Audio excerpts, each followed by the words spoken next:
Welcome to the Gallop TV studio where Dees Dynant and I will be taking you through the race card for Wednesday, the 25th of June, 2025. We're at Hollywoodbets Greyville. We're on the poly track and there's just the 8 races to entertain us.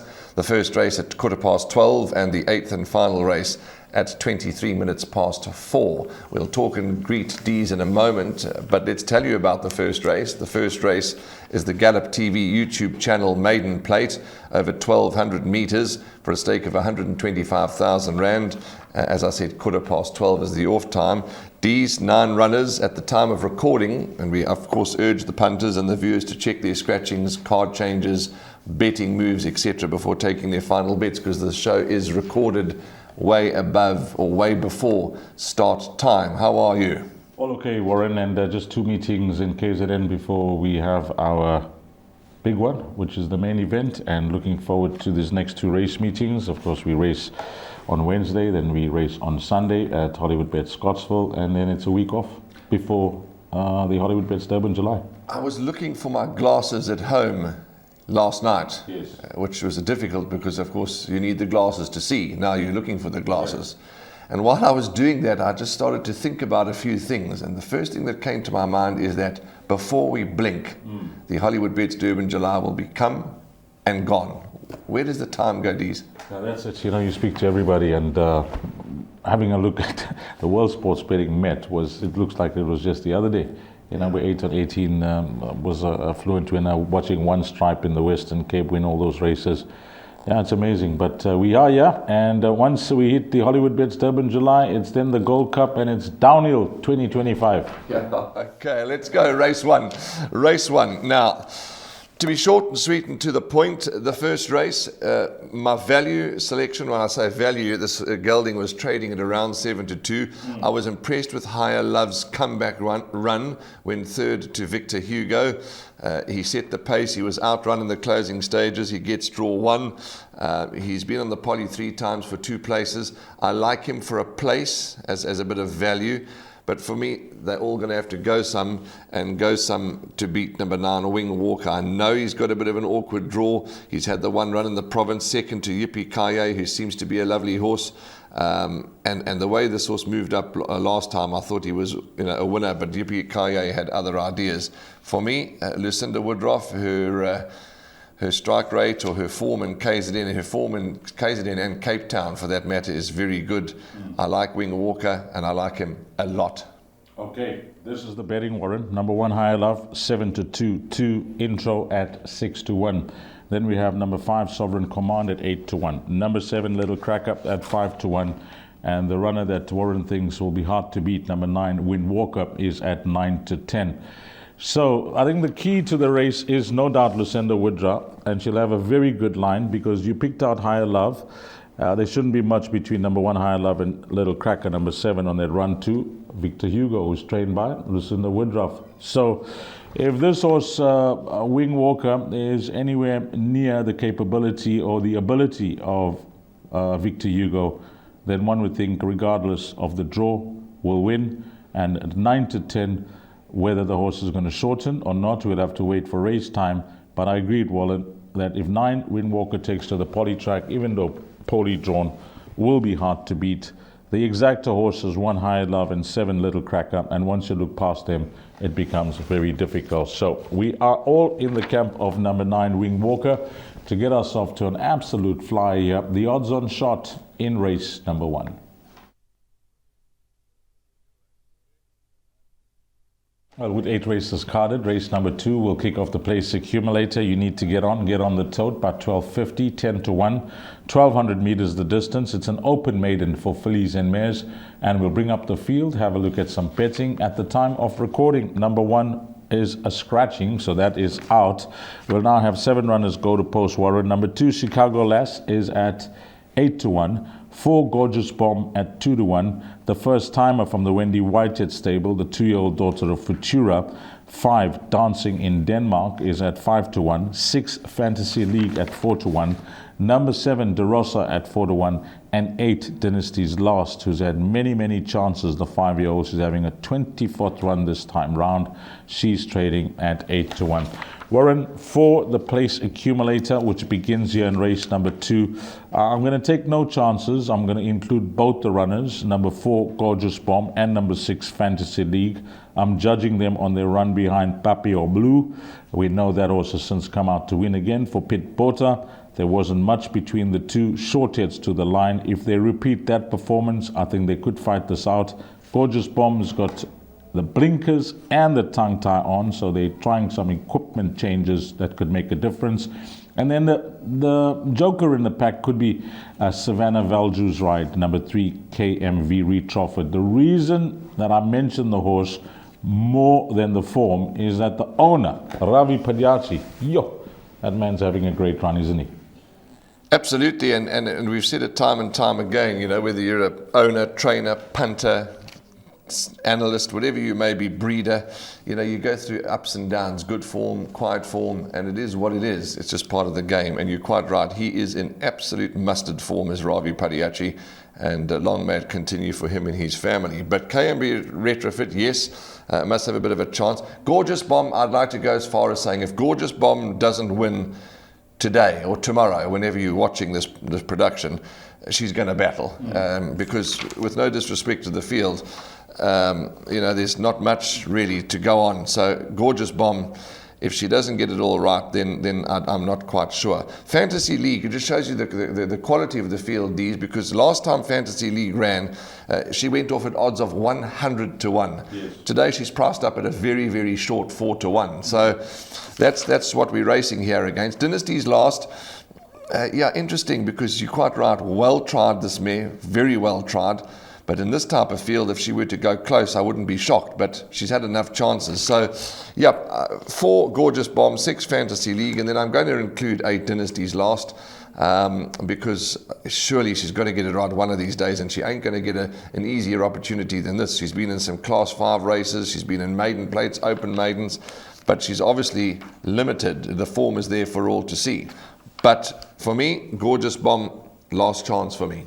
Just want to discuss something about equipment changes, because I mean, through your involvement as an owner as well, and discussions with jockeys and trainers, you know, sometimes it is suggested, but other times it can be out of desperation as well. Absolutely, absolutely it can, and that's all right too, you know, because you know, when you've got, you know, they always say that, you know, to get a battling horse to win is an art, you know. That's trial and error. It may work, it may not work. Absolutely. Because with this filly, I can see, you know, they wanted to win now. I mean, she's overdue. So, you know, blinkers and tongue tie, maybe discussion with the jockeys and the owners, and of course trying it back home as well. But I think Warren is spot on. If it doesn't work, the blinkers, tongue tie, and what she races against, then number 4, Gorgeous Bomb, could be a very costly horse to follow. But your PA numbers? PA numbers, I'm going to go 4 Gorgeous Bomb, 6 Fantasy League, and I'm throwing in the 8 Dynasty's last. 3 horses, I'm nervous of the race. 3 horses for Warren, 2 horses for me, 4 and 6, leg 1 of the PA race 2. Welcome back to the studio, where we're going to discuss the third race on the program, which is the Follow the In the Box Seat podcast apprentice class 5, and where the benchmark is 66 for fillies and mares. And at the time of recording, all 8 runners are facing the starter: Heirloom, Quintasia, Elusive, Bell, Blush of Dawn, Drive By, Pink Diamond, Sky Velocity, and Purple Flower. It is D's a small-ish field, so if one structures the bets, you know, there's a chance that you could go field here, because it is that kind of race. It's a weak class 5. But in saying that, the Johannesburg horse from the Robin Clarkson stable, Heirloom, I know she's had 2 starts on the poly for a complete blank, but she could make her presence felt, and make her presence felt in a big way. The stable is in good form. But my first choice is 2 Quintasia, not with much confidence. And let me tell you why. 50.5 kilograms, 4 kgs off from Damien Pillay, who's had his first win back since his layoff, since his injury. Quintasia beat Pour Some Sugar on Me in her penultimate start. We all saw Pour Some Sugar on Me romp home over the weekend. This filly's had 16 starts on the poly for 2 wins, 4 places. Course and distance statistics are good. Daryl Moore's statistics are good. His horses are in a good space. So although I'm going to be putting in the field, my firm first choice is number two. I say firm. My first choice is Quintasia, but not with too much confidence. Okay, let's have a look at the betting here for race number 3 in this apprentice class. Number 1, Heirloom, 7-2. 2, Quintasia at 3-1. Then we have number 5, Drive By at 7-1. Horse number 7, Sky Velocity at 9-2. 8, Purple Flower at 3-1. And it's double figures the balance.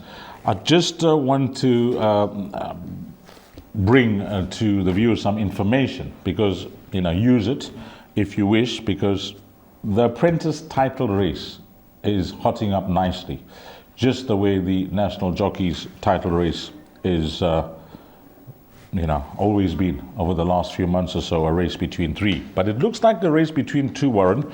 Bevan Plikes is on 23. Trent Mayu is on 21. Then there's a gap to Mr. Lee Harbour on 16. JC Boertes and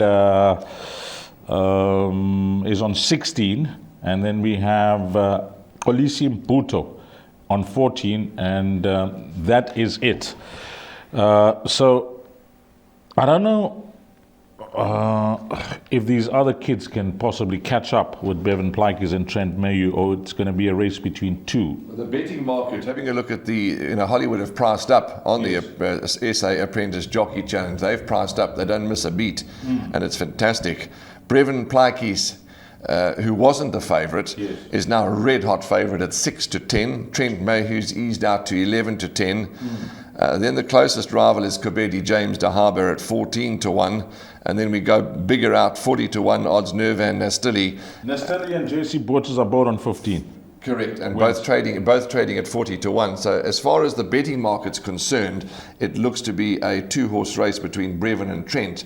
But the way that Bevan's riding and the way that he's booting home the winners of late, not that Trent isn't. We know that Trent's has come back from a long layoff. He's had his winner back, I think, up on the Highveld the other day. He's a great rider, but firm in the market at 6-10, Bevan Plikes. But it's going to be exciting, nice for these young men.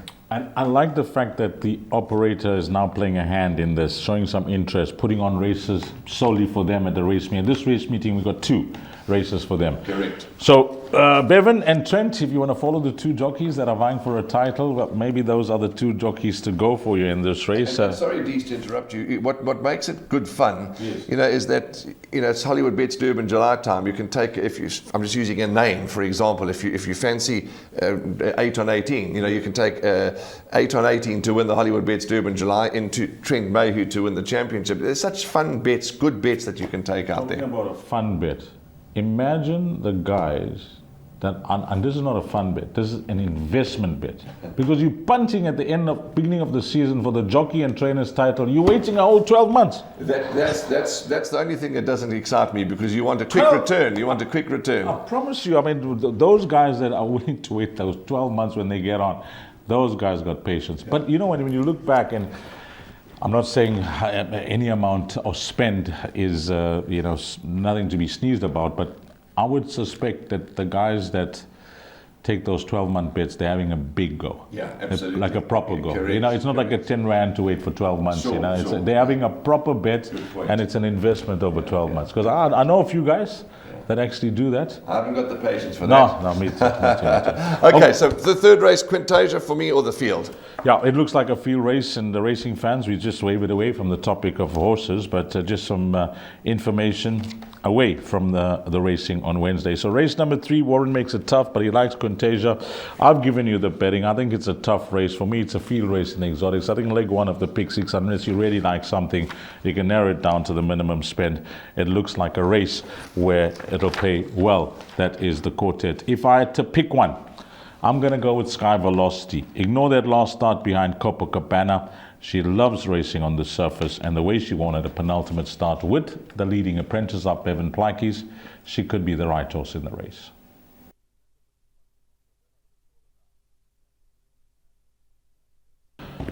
Well, let's get on to race number 4, and this is Jackpot 1. It's over 1,600 meters, an open maiden for fillies and mares. As we bring up the field, we'll have a look at some betting.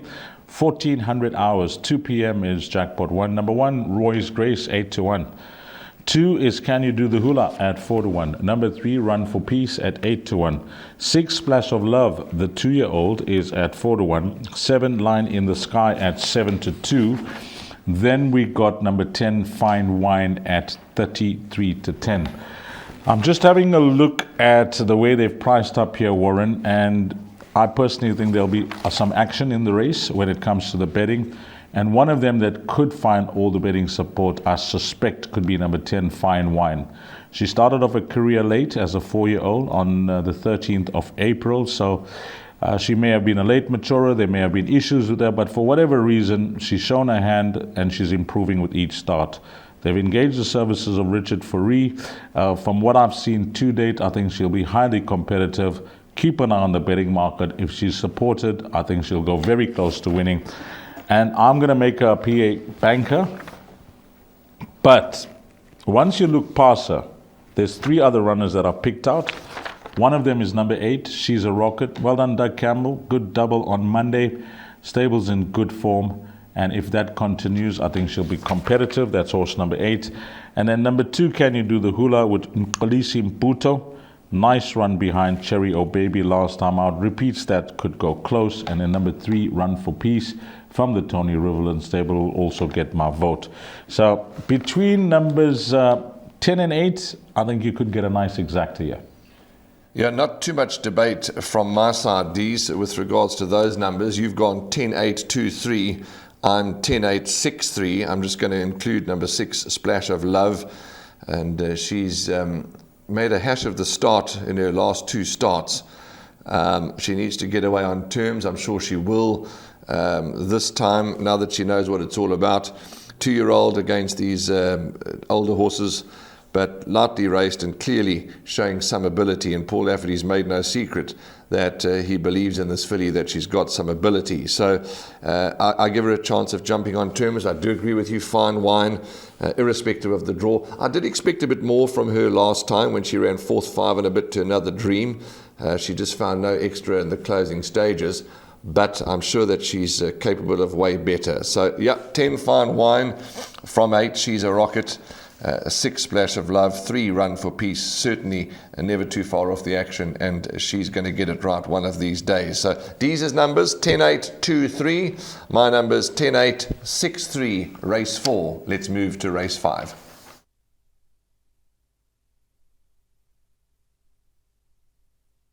Here's race number 5, ladies and gentlemen. It's the galloptv.co.za Apprentice Class 5, where the benchmark is at 66.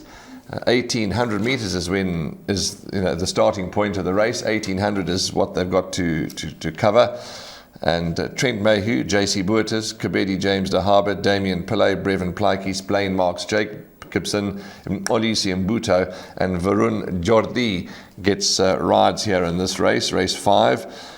D's, another competitive race. I liked Shiny Bob a lot last time and was just put off closer to race time, but that's racing.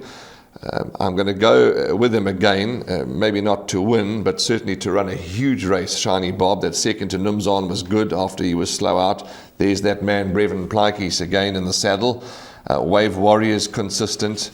Spectacular, comes, first run back in the province.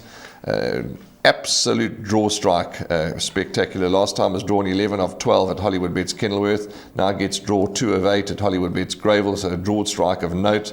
Is he going to go on the poly? He hasn't won his maiden yet, so he's a maiden taking on winners, as is Man's Night.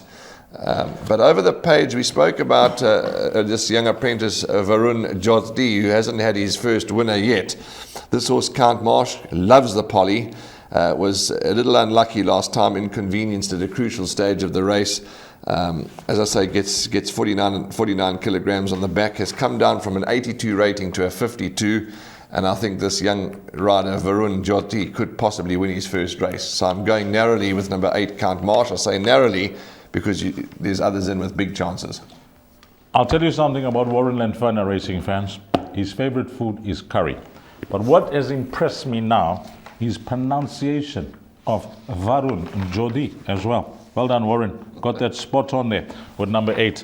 So the betting is like so. Number 2, Spectacular at 5-2. 3 Ladies a Champ at 5-1. 2 Shiny Bob is 28-10. 6 Wave Warrior at 4-1.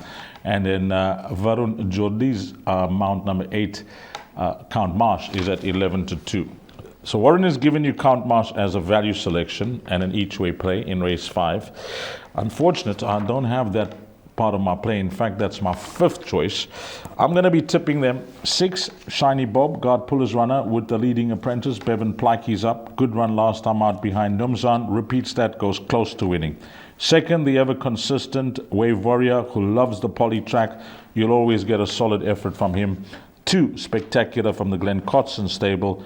Although a maiden, I must say I respect the Cape form lines, and JC Portis riding full of confidence. And then number 1, Manx Knight. The only reason I'm including that is because Trent Mayu, not that the other appies are not going to be trying, but Trent Mayu, he's 2 behind going into this race meeting. Of course, the show recorded earlier. We have racing and the Western Cape on the Tuesday, so it may all change. Trent's not riding there, but Bevan is. But number 1, Manx Knight with Trent Mayu up. I'm just going to include that because he's vying for the title. So selections in order of preference is going to be 5, 6, 2, and 1. But the each way play for Warren and Fern are going to be number 8, Count Marsh. Last pick 3 on the card will be race number 6. Races 6, 7, and 8. Nice way to close things off. C stakes, 2,000 meters. And if you want to play the pick 3, it's an odd time, but jot it down, 15:13, 13 minutes past 3. This is how they're betting here. Number 2, Tin Cup, is at 6-1. 3, Ricardo at 6-1. 6, My Boy Lollipop at 4-1. 7, Gurkha is at 2-1. Then we got horse number 9, Master Bomber, trading at 3-1. Warren, when I had a look at the race, I think you can possibly minimize your spend here. I like 3 horses in all bets. 3, Ricardo, who I feel will be a big runner now that he's drawn well. Because if you have a look at his recent forms, and if you don't have a form guide, you're just listening into this, his last 4 runs drawn 9 out of 11, 12 out of 12, 11 out of 11, and 9 out of 9. He's now drawn 3. Sereno is yet to win on him, but he's known him in his last 3 starts, and I think the draw will make a big difference. So at around 6-1 each way play. Horse number 7, Gurkha, repeats the performance last time out behind Uzwano. I think he is possibly the right horse in the race. And then Master Bombers, 2 runs in the province, have both been on the poly track, a win and a 3rd. And I think in a small field, wherever positioned from this wide draw, will run well. Number 9, Master Bomber. So those are the 3 runners I like, 3, 7, and 9. If I have to tip them in order of preference, I'm going to go with the 6-1 shot here as value, Warren. 3, Ricardo to beat 7, Gurkha, and 9, Master Bomber. But then, you know, I've left out a horse like Tin Cup, who won well last time out with JC Portis. I've even left out My Boy Lollipop and number 1, Bad Medicine. So I may be on the mark, or I may be way off the mark with my 3 runners. That's what it's all about, Dees. It's, you know, we can't put them all, we can't back them all. So, yeah, we're either going to be spot on or not spot on. It's the same for everybody. But Bad Medicine, Gavin Larena, I'm pleased that he's keeping faith in this horse, the Vercingetorix, you know, that was once up on the high veld, had a few starts in KZN. So good draw. Larena keeps the faith. Throw in Bad Medicine. That's the only one from the numbers, you know, that we're a bit different. My numbers are 9 Master Bomber, 7 Gurkha, 1 Bad Medicine. You've gone 3, 7, 9. So join our numbers. We get 1, 3, 7, 9 boxed. Maybe you can box some exactors. Master Bomber, you know, gets a deep draw gain, but I was impressed. I was a bit of a doubting Thomas in his post maiden run. I'm not a doubting Thomas anymore. That was a huge run out the maidens, so he's obviously, you know, okay. Gurkha, excellent last effort. Bad Medicine as a bit of value because he's a nice price. And then Ricardo, Kelly Haddon, Serena Woodley, they're lucky together with Dennis Bosch. They had Pour Some Sugar on Me trot up the other day. So yes, Ricardo, you're quite right. Draw strike of note with Ricardo. And those are the 4 numbers. So 379 from D's and 971 from me. Join the numbers, box them 1379.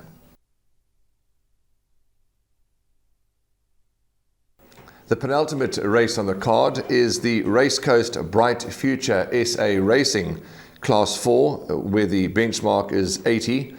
The distance is 1,400 meters.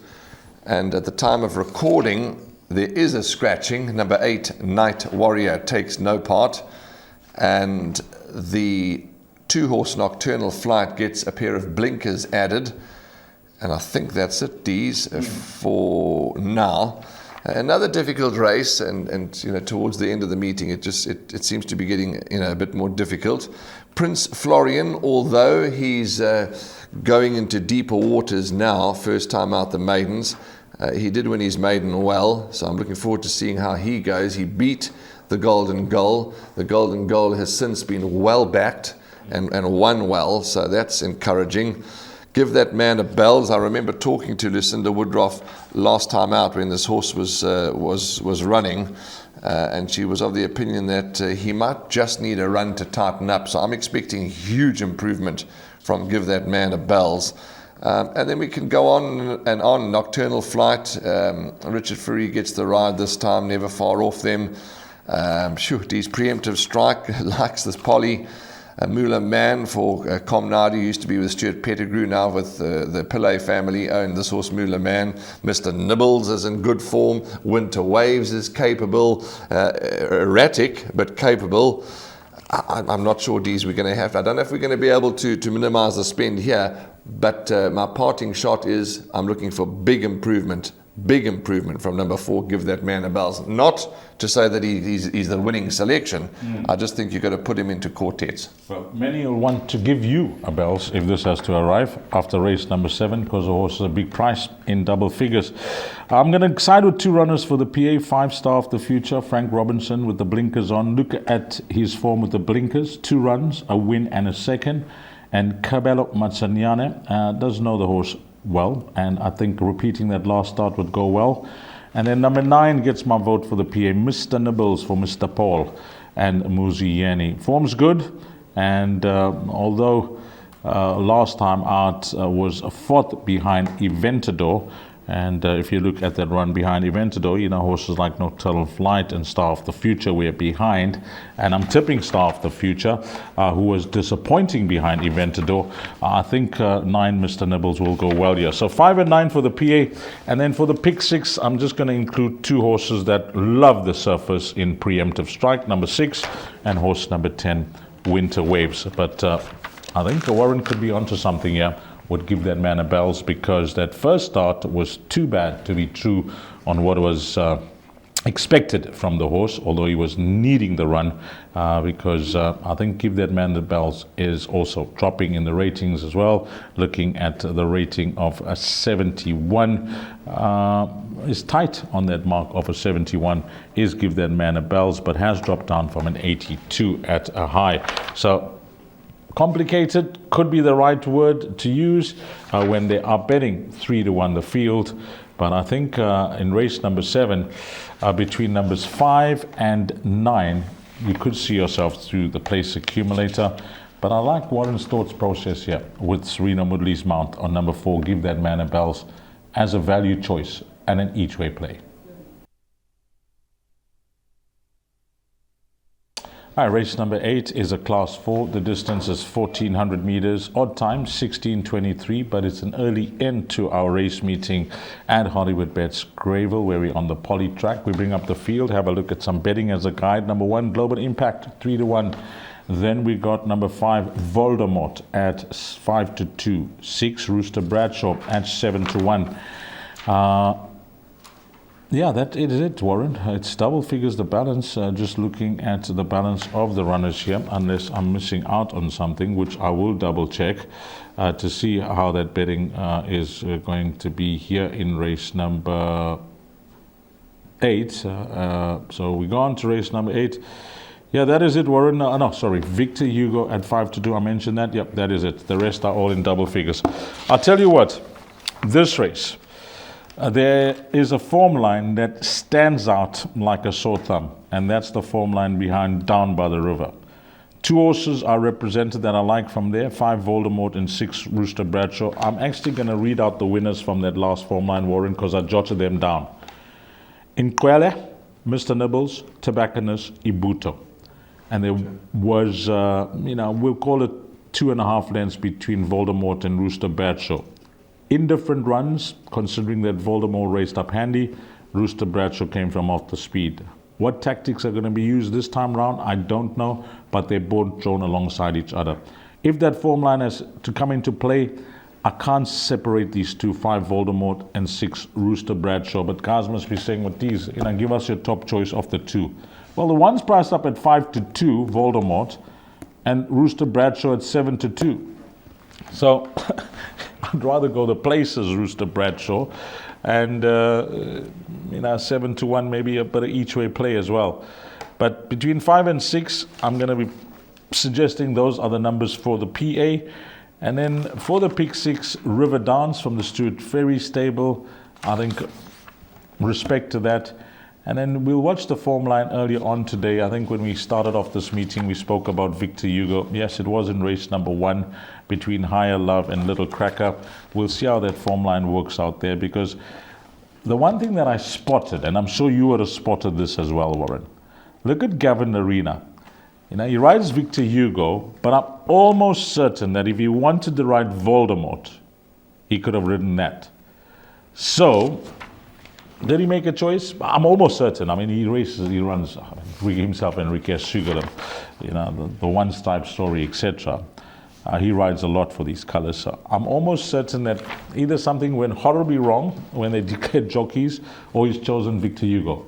And if he has chosen Victor Hugo, then we've got to stand up and take notice. Yes. Because he's a form studier of note. He's no mug. Voldemort has solid form. You've touched on it down by the river. So if Gavin did choose Victor Hugo, that's the thing. Well, I think we've got to read a lot into it. Maybe I'm not working on the day. I think you are. Yes. Maybe we can ask him in the lead up to the race. I unfortunately won't be here, but somebody could maybe ask him, because if he did, that was well spotted, because if he has chosen Victor Hugo over Voldemort, well then I think we need to read into that, because then we need to put Victor Hugo into absolutely everything. And that's why they've priced up these two horses 5-2. Probably, absolutely close in the betting market, because Victor Hugo's just won its maiden. Yes. Goes into much deeper waters now, and got up late in the closing stages, Victor Hugo. So, interesting to have a horse that's running into the maidens, out the maidens for the first time. It's so short, but you're quite right that maybe it's that Gavin Arena factor. One horse quickly to touch on before we wrap up race number 8 is, when you look at how well Brevin Plykies and Now I Got You have coupled up in the past, Dees. You go and just have a look. Now I Got You ran second to One Irish Rover, then fourth to Cotton Ron. Then found Brevin Plykies to run third to Prized Platinum. Brevin Plykies stuck with a ride, fourth to Super Fast. And then that's when the winning spree started. Brevin Plykies won, beating Glamours. Brevin Plykies won, beating One Irish Rover. And then young apprentice Lowe got the ride and did well. He ran fourth with Indecent Proposal. But Now I Got You reunites with Brevin Plykies, and I think we've got to respect that, because clearly Now I Got You goes for Brevin Plykies. So a difficult race. I like your thinking on Rooster Bradshaw. Just having a look at the comments in the official winning form from Duncan Howells. He said that if taking to the surface will and can give a good account of himself. He didn't touch on the rest, 10-week rest. So he's obviously done enough work with him that he's going to run a good race. He ran on powerfully last time. So Rooster Bradshaw. There's not much I want to add, with your numbers there, besides maybe number 7, Now I Got You, just purely because of the Brevin Plykies factor. Okay, how are we wrapping things up? In the place accumulator, I'm going to suggest 2 numbers, 5 and 6. And for the pick 6, I'm going to include 4 River Dance and 8 Victor Hugo. So, 5 and 6. Your numbers, these are 5 and 6. Yes. Your numbers are 5 or 6, and you're including River Dance, 5, 6, 4. My numbers will be 5, 6, 7, 8. Those are my 4 numbers, 5, 6, 7, and 8. And sorry, I nodded off for a second there. Busy working on a quartet there. 5, 6, 7, 8. Those are my numbers, D's. That's a wrap for race number 8. And we'll see you in the number 1 box soon.